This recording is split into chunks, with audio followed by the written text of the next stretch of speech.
Hello students, I hope आपको समझ में आ रहा होगा जो भी अभी तक कराया है। लास्ट क्लास में हमने ओम्स लॉ तक कराया था। तो ओम्स लॉ की एक इक्वेशन बनी थी V equals to I R, जहाँ से हमारे पास एक नई टर्म आई थी R। क्या आई थी? एक नई टर्म आई थी यहाँ पे हमारे पास R, जो कि थी हमारी रेजिस्टेंस। तो आज हम इस रेजिस्टेंस से स्टार्ट करेंगे। रेजिस्टेंस क्या होता है? रेजिस्टेंस क्या होता है? रेजिस्टेंस किसी भी कंडक्टर की एक प्रॉपर्टी होती है जिसका काम होता है हमारा जितना भी हमारा चार्ज है या करंट है, करंट जो फ्लो हो रहा है या चार्ज जो फ्लो हो रहा है उसको अपोज करना। क्या करना? अपोज करना। तो क्या होता है रेजिस्टेंस हमारा? The property of a conductor due to which the flow of due to which it opposes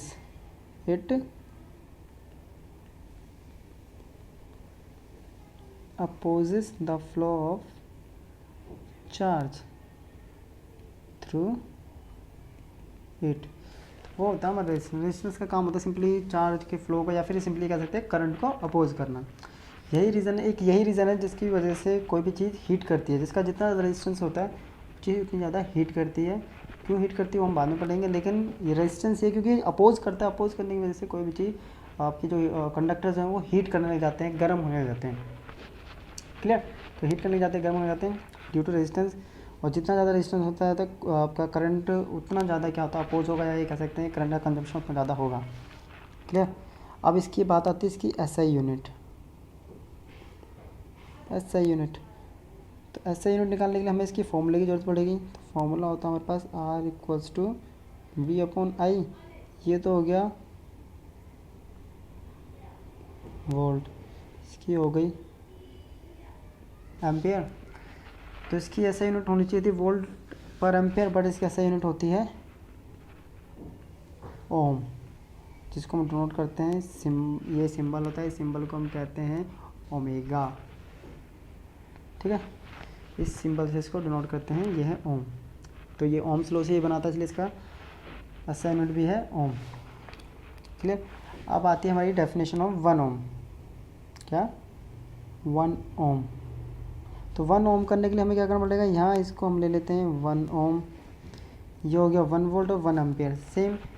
तो 1 करने के लिए मैंने आपको बता रखा, जब भी किसी भी यूनिट को 1 यूनिट से डिफाइन करना हो किसी भी टर्म को, तो सारी क्वांटिटी को 1 कर दो। तो हम यहाँ पे डिफाइन करते हैं 1 ओम। 1 ओम क्या होगा? If 1 ampere current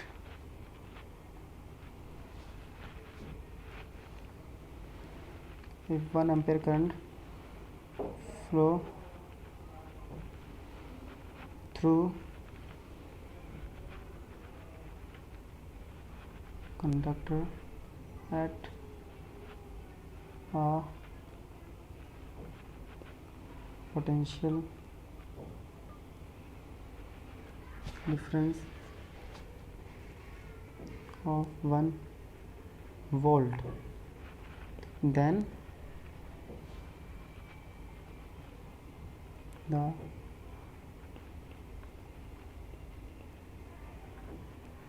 resistance of conductor is said to be 1 ओम। ये हो गया इसकी डेफिनेशन। क्लियर? 1 ओम हो गया। अब हमें नेक्स्ट टॉपिक करना है। हमारे पास नेक्स्ट टॉपिक हम बता चुके हैं वेरिएशन कैसे होता है।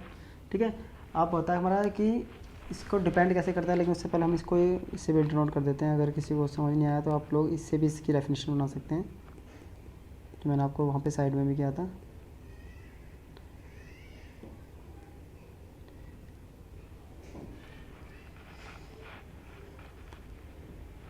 अब आता है factors.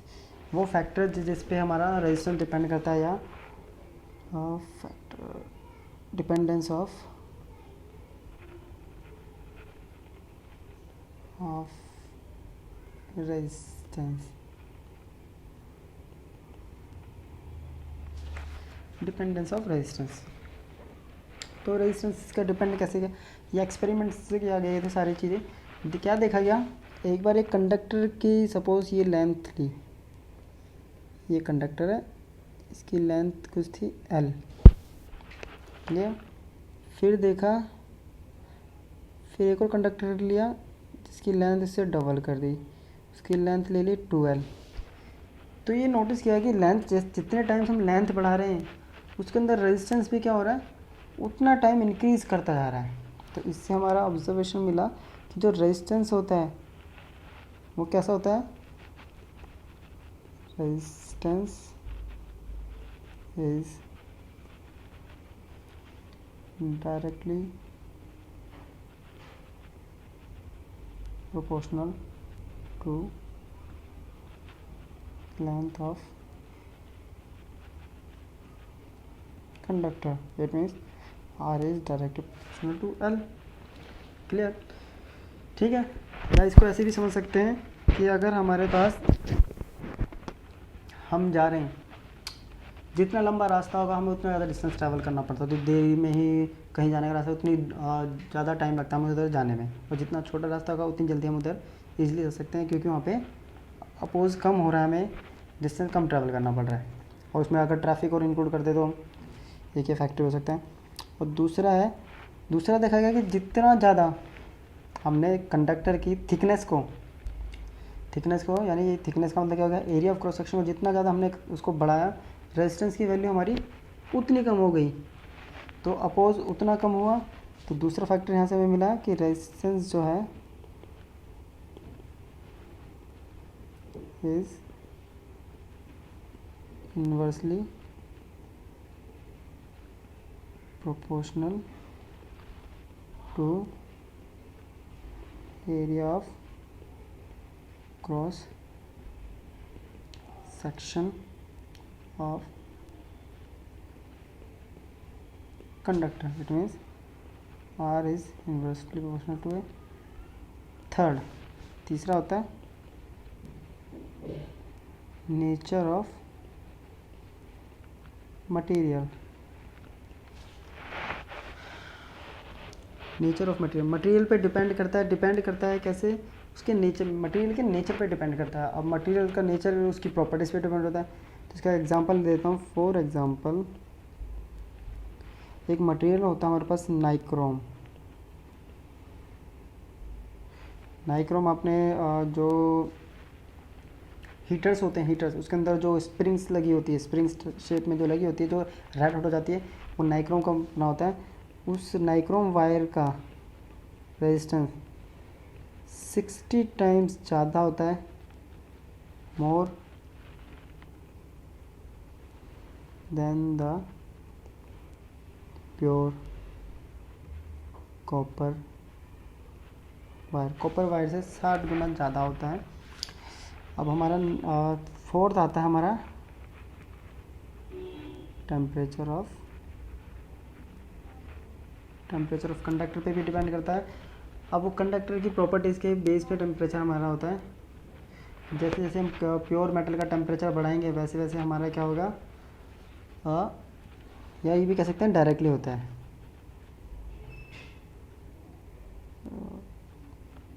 If we increase temperature of metal,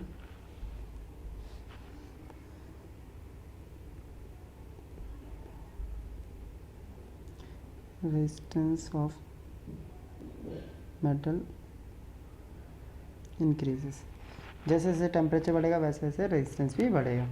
अब हमारे पास दो इक्वेशन आई है, इक्वेशन नंबर ये फर्स्ट और इक्वेशन नंबर ये सेकंड। अब क्या करता हूँ, मैं इन दोनों को अरेंज करता हूँ, तो ये आएगा L/A।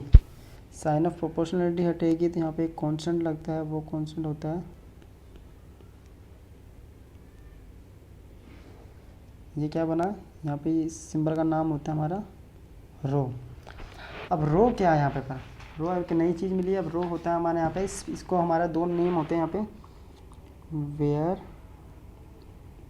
Row is specific resistance और रेजिस्टिविटी। नया फॉर्मूला मिल गया और नया कॉन्सेप्ट मिल गया रेजिस्टिविटी। तो नया टॉपिक अब हमारा बन गया यहाँ से रेजिस्टिविटी। देखिए और एक से एक दूसरे से लिंक निकल के नए नए टॉपिक्स और नए नए आपके पास क्वांटिटीज़ आती जा रही हैं। तो यहाँ से रो की अगर वैल्यू निकालेंगे तो क्या निकलेगी, आर ए बाय एल। अब आता है रेजिस्टिविटी। अब रेजिस्टिविटी की जो डेफिनेशन है वो एक न्यूमेरिकली डेफिनेशन है। न्यूमेरिकल मीन्स एक इस न्यूमेरिकल जो हमारे पास ये फॉर्मूला आता है इस फॉर्मूले पे बेस्ड है। कैसे, अगर हमें रेजिस्टिविटी की डेफिनेशन निकालनी है तो सबसे पहले हमें दो चीज़ करना पड़ेगा। हमें एरिया ऑफ क्रॉस सेक्शन लेना पड़ेगा 1 मीटर स्क्वायर और लेंथ लेनी पड़ेगी हमें 1 metre. It means area of cross section अगर मैं 1 मीटर स्क्वायर कर देता हूँ, लेंथ को 1 मीटर उसके 1 यूनिट पे कर देता हूँ और इन दोनों वैल्यूज़ को तो मैं यहाँ पुट करूँगा तो क्या होगा, R equals to rho into 1/1। तो रो इक्वल्स टू आर। इसका मतलब क्या होगा, जब भी किसी भी कंडक्टर का area of cross section 1 metre square हो और उसकी लेंथ 1 मीटर हो तो हमारी रेजिस्टिविटी न्यूमेरिकली इक्वल हो जाएगी किसके, रेजिस्टेंस के। तो यहाँ से हमारी डेफिनेशन मिली रेजिस्टिविटी की। तो रेजिस्टिविटी की डेफिनेशन लिख देते हैं, the resistivity of a substance is numerically equal to the resistance of a conductor when its length is 1 meter and area of cross section is 1 meter square। क्लियर, ये बन गई the resistivity of substance is numerically equal to the resistance of a conductor when its length is 1 metre and area of cross section is 1 metre square. तो एक note करने के लिए एक पॉइंट लिखवा देता हूँ, note, a good conductor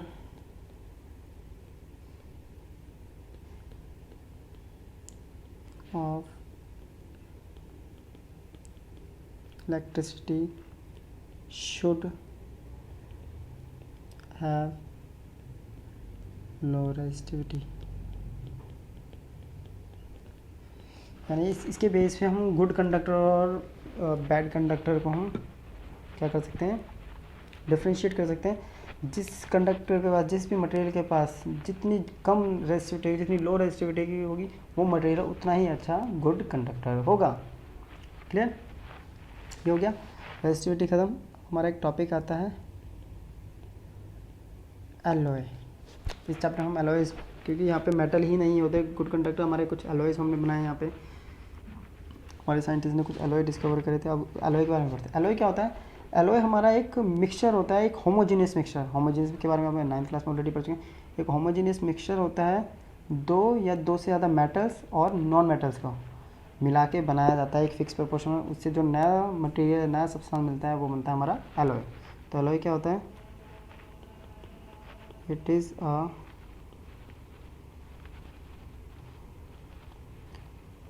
homogeneous mixture, clear, of two or more than two metals or a non metals in fixed proportion। Clear, ये होता है हमारा एलॉय। एलॉय की कुछ प्रॉपर्टीज़ भी होती है कि रेजिस्टिविटी जो एलॉय की होती है जनरली बहुत ज़्यादा हायर होती है। लिख देते हैं, कुछ प्रॉपर्टीज़ लिख देते हैं हम यहाँ पे, बहुत कम पूछा जाता लेकिन फिर भी लिख देते हैं प्रॉपर्टीज़। फर्स्ट क्या था पहला, रेजिस्टिविटी।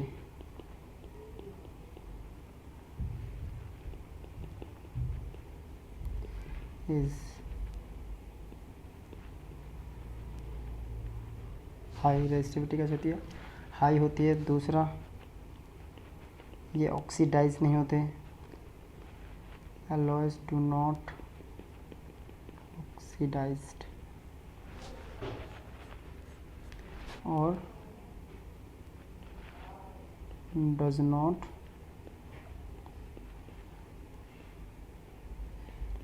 affected due to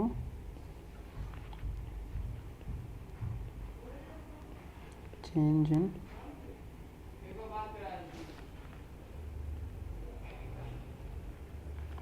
तो इसकी तीन प्रॉपर्टी होती है हमारे पास यहाँ पे। तीन प्रॉपर्टी मैंने आपको लिखवाई है, एक तो रेजिस्टिविटी हाई होती है, दूसरा एलॉय ऑक्सीडाइज नहीं होते, और तीसरा ऑक्सीडाइजिंग पे जल्दी से रस्ट नहीं लगता, जंग नहीं लगता, और तीसरा होता है ये टेम्परेचर चेंज करने से इन पर कोई इफेक्ट नहीं पड़ता। हाँ क्लियर, ये हो गया हमारा कंप्लीट हो गया ये भी। अब नेक्स्ट टॉपिक हम यहाँ पे पढ़ेंगे, ये ख़त्म हो गया, रेजिस्टिविटी हो गया। अब हमारे जो टॉपिक्स हैं वो है हमारा combination of resistance, combination of resistance, resistance का कॉम्बिनेशन पढ़ेंगे।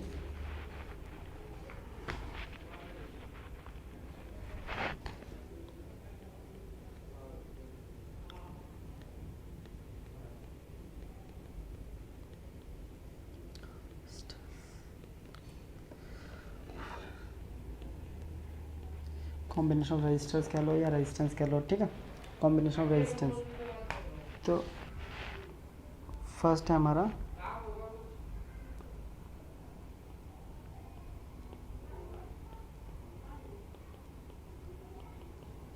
Series combination. सीरीज कॉम्बिनेशन में क्या होता है, जब दो या दो से ज़्यादा resistance end to end join होते हैं। एंड टू एंड जॉइन मतलब एक पेन के पीछे दूसरा पेन, दूसरे पेन के पीछे तीसरा पेन, इस टाइप से हम जॉइन कर देते हैं, तो इस अरेंजमेंट को हम कहते हैं कॉम्बिनेशन, कहते हैं सीरीज कॉम्बिनेशन। व्हेन टू और more then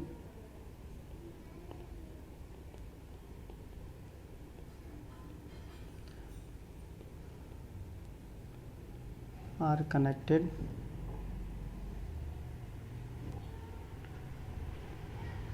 and to end, से कहेंगे हम series connected end to end. तो ये हो गया सीरीज कॉम्बिनेशन। तो कैसे, ये हो गया ऐसे, resistance first, resistance second, resistance third, ये हमने यहाँ पे कनेक्ट किया इसको बैटरी के अरेंजमेंट से, जिसका पोटेंशियल है net potential V, resistance R1, R2, R3 हमने। और यहाँ पे हमारा एक क्या कनेक्ट होगा इसके साथ, ये सारा आई करंट एमीटर सीरीज़ में लगता है, सीरीज़ में हम यहाँ पे कहीं भी लगा देते हैं, ये लग गया हमारा एमीटर, क्लियर। तो आई करंट ही वापस आएगा। हमने पढ़ा है कि ये पैरेलल में जॉइंट होता है पोटेंशियल, और एंड पोटेंशियल जो होता है हमेशा डिवाइड हो जाता है एंड्स पर। हर रेजिस्टेंस का अपना एक अलग पोटेंशियल होता है, डिपेंड करता है, क्योंकि हमने अभी पढ़ा था रेजिस्टेंस जो डायरेक्ट प्रोपोर्शनल होता है V के। तो जैसा रेजिस्टेंस पोटेंशियल होगा या जैसा रेजिस्टेंस होगा उसका अपना वैसा ही एक पोटेंशियल होगा। तो अगर R1 है तो इसका पोटेंशियल ले लेते हैं V1, R2 इसका पोटेंशियल ले लेते हैं V2, इसका पोटेंशियल ले लेते हैं हम V3, क्लियर। तो यहाँ से हमें क्या पता चल रहा है, यहाँ से जो हमारा V है नेट V वो डिवाइड हो रहा हमारा V1, V2 और V3 में, क्लियर। अपने ओम्स लॉ क्या पढ़ा हमने, ओम्स लॉ के बारे में पढ़ा है। तो फ्रॉम ओम पढ़ा हुआ V इक्वल्स टू IR, तो V1 इक्वल्स टू क्या होगा IR1। यहाँ पे करंट डिवाइड नहीं होगा बिकॉज ये सीरीज़ है और इसमें कोई जंक्शन पॉइंट नहीं है, तो यहाँ पे आपका करंट सेम रहेगा। ऐसे ही हमारा बन जाएगा V2 इक्वल्स टू IR2 और V3 इक्वल्स टू IR3। अब हम क्या करेंगे, इस फर्स्ट इक्वेशन में पुट करेंगे V equals to V1 plus V2 plus V3 में। तो ये क्वेश्चन क्या है हमारी, ये question V equals to IR हो जाएगा, V1 equals to IR1, IR2 और IR3। ऐसे ले लेंगे I को कॉमन, तो IR1 plus R2 plus R3। अगर ये V इक्विवेलेंट है तो इसको भी ले लेते हैं V इक्विवेलेंट, ये भी हो जाएगा R इक्विवेलेंट। I से I ख़त्म, तो R इक्विवेलेंट हमारा आ गया R1 plus R2 plus R3। क्या आ गया कि अगर सीरीज़ में हमें नेट रेजिस्टेंस निकालना है तो हमें उनका अलजेब्रिक सम करना पड़ेगा। ये होता है हमारा सीरीज़ कॉम्बिनेशन। ठीक है, सीरीज़ कॉम्बिनेशन के अब तक कुछ प्रॉपर्टीज़ हम पढ़ लेते हैं, कुछ एडवांटेजेस भी हैं उसको, इसके डिसएडवांटेज भी हैं।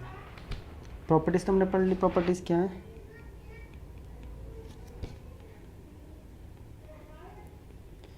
फर्स्ट कि जो नेट रेजिस्टेंस होता है वो इंडिविजुअल रेजिस्टेंस के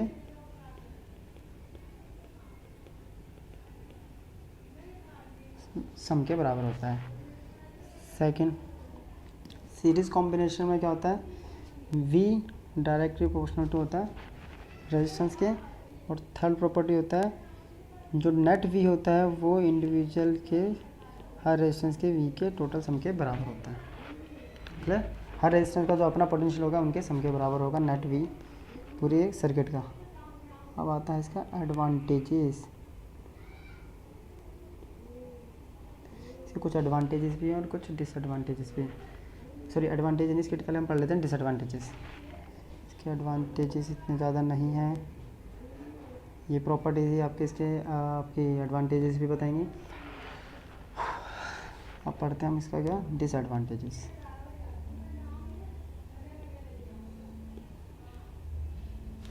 डिसएडवांटेजेस, अब डिसएडवांटेजेस में फर्स्ट होता है अगर सीरीज़ कॉम्बिनेशन में एक भी मैं समझा देता हूँ यहाँ पे पहले।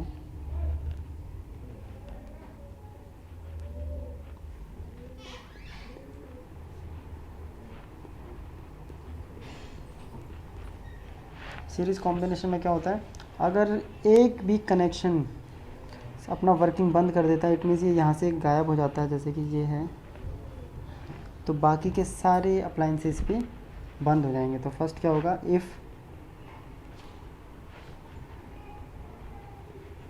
वन appliance stop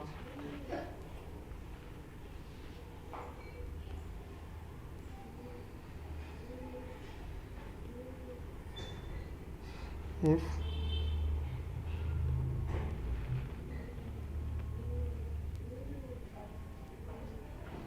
चलो क्या हुआ, if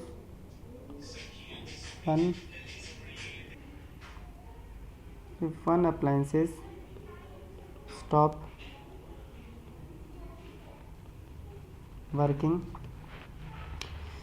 working then other appliances also stop, other appliances भी स्टॉप हो जाते हैं। सेकंड, अगर एक स्विच ऑफ कर दिया तो सारे स्विच ऑफ हो जाते हैं। If only one switch due to is connected, due to which they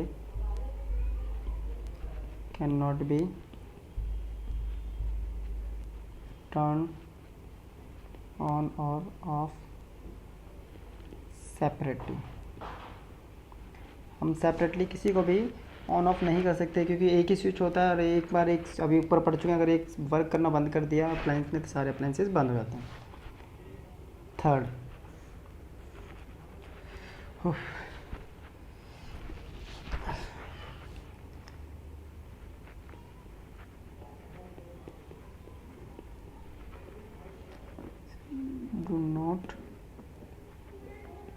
get same potential. अभी मैंने आपको बताया था पोटेंशियल डिपेंड करेगा उसके अप्लायंस की रेजिस्टेंस पे, इसलिए किसी भी अप्लायंस, सारे अप्लायंसेस को सेम पोटेंशियल नहीं मिलता। जिसका रेजिस्टेंस ज़्यादा होगा उसका पोटेंशियल ज़्यादा, और जिसका रेजिस्टेंस कम होगा उसका पोटेंशियल भी कम होगा। ये हो गया हमारा सीरीज़ कनेक्शन। सीरीज़ हो गया। अब हम करेंगे नेक्स्ट, हमारा है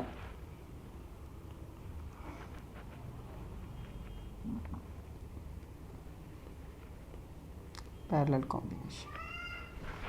पैरेलल तो आपको समझ में आ गया। पैरेलल में क्या होगा, एक कॉमन पॉइंट होता है, उस कॉमन पॉइंट से सारे के सारे रेजिस्टेंस ज्वाइन करेंगे। कैसे, पहले इसकी स्टेटमेंट लिख देता हूँ। व्हेन टू और more than two resistance are connected between the same points, they are said to be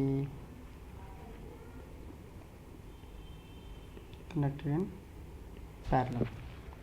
कैसे, ये हमारा एक कॉमन पॉइंट है, यहाँ से पहला रेजिस्टेंस आ रहा है ये, फिर यहाँ से एक दूसरा रेजिस्टेंस आ रहा है ये, तीसरा रेजिस्टेंस आ रहा है ये, फिर से ये सब जा रहे हैं एक कॉमन पॉइंट पे, कॉमन पॉइंट ए और बी। फिर यहाँ लगा दिया हमने एक बैटरी, ये लगा दिया एमीटर, इसका नेट पोटेंशियल है V, ये रेजिस्टेंस है हमारा R1 R2 R3, करंट जा रहा है I। अब यहाँ पे जंक्शन से क्या होगा, हमारा करंट डिवाइड होना स्टार्ट हो जाएगा। करंट इस पे जाएगा, R1 है तो I1, R2 है तो I2, R3 है तो I3, और फिर से यहाँ पे एक करंट बन जाएगा हमारा I। तो इससे हमारा V तो सेम है, क्योंकि V हमारा कैसे लगता है, V लगता है हमारा पोटेंशियल जो लगता है वो लगता है दोनों एंड्स के पैरेलल। तो ये तो V तो सेम है, लेकिन यहाँ पे हमारा डिवाइड क्या हो रहा है, करंट डिवाइड हो रहा है। करंट डिवाइड होकर बन रहा है हमारा I1 plus I2 plus I3। Clear. अब फिर से वही ओम्स लॉ का यूज़ करेंगे। From Ohm's law V equals to होता है हमारा IR, तो I equals to V upon में R इक्विवेलेंट। क्लियर।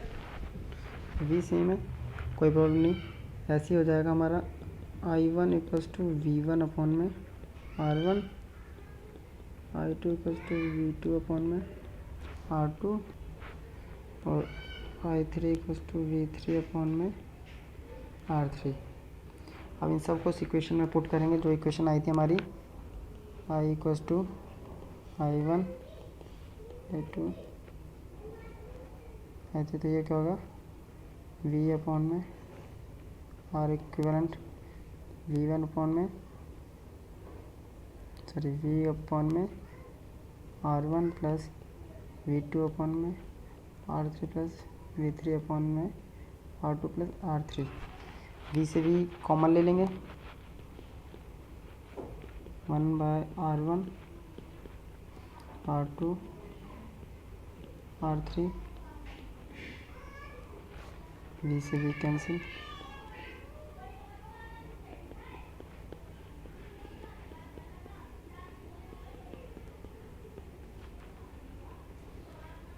ये बन गया हमारा formula 1/R1 R equivalent equals to 1/R1 plus 1/R2 plus 1/R3। ये हमारा फॉर्मूला बन गया R इक्विवेलेंट का।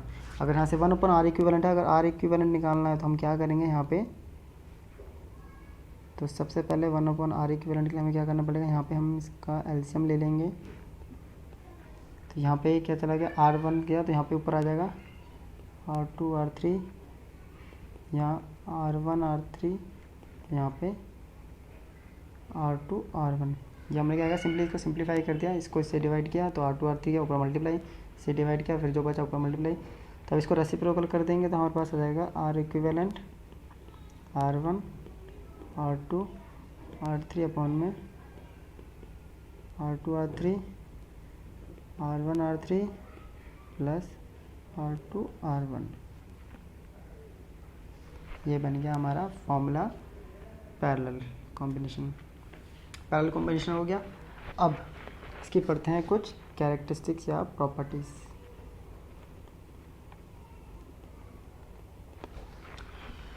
सबसे पहले इसमें जो पोटेंशियल डिफरेंस होता है, potential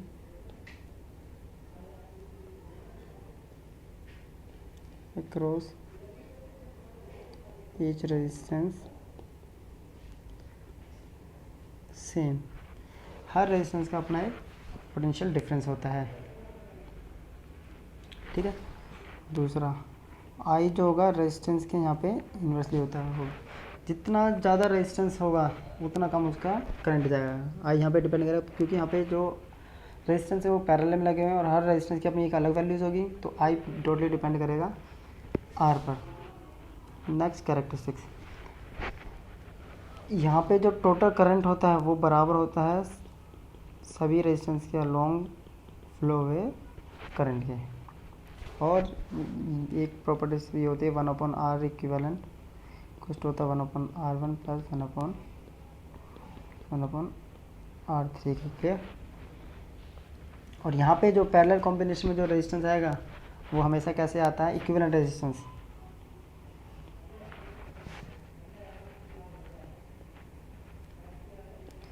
equivalent resistance always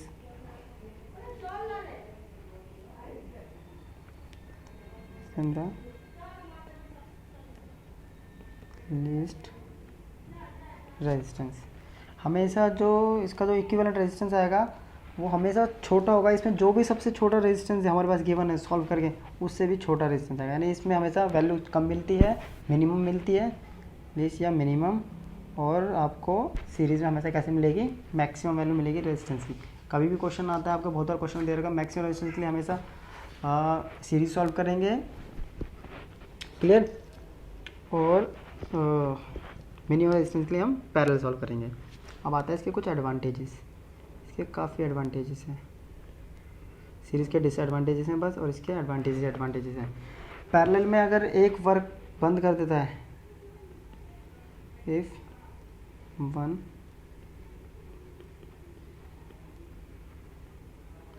stop working, other appliance क्या करेगा,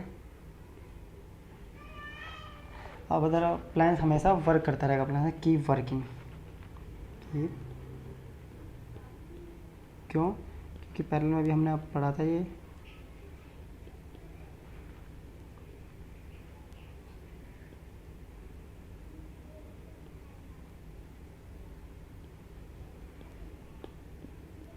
तो अगर मैं इसका देखो कनेक्शन कट कर देता हूँ यहाँ से, तो बाकी दो कनेक्शन करते रहेंगे। तो इसके अंदर ये सबसे अच्छा एडवांटेज है कि अगर एक अप्लायंस वर्क बंद करता है, ख़राब हो जाता है या स्विच ऑफ कर देते हैं हम एक को, तो बाकी आपका वर्क करता है, यानी सबका सेपरेट हम स्विचेस लगा सकते हैं। इसके अंदर जो होगा सभी अप्लायंसेस को, ऑल अप्लायंसेस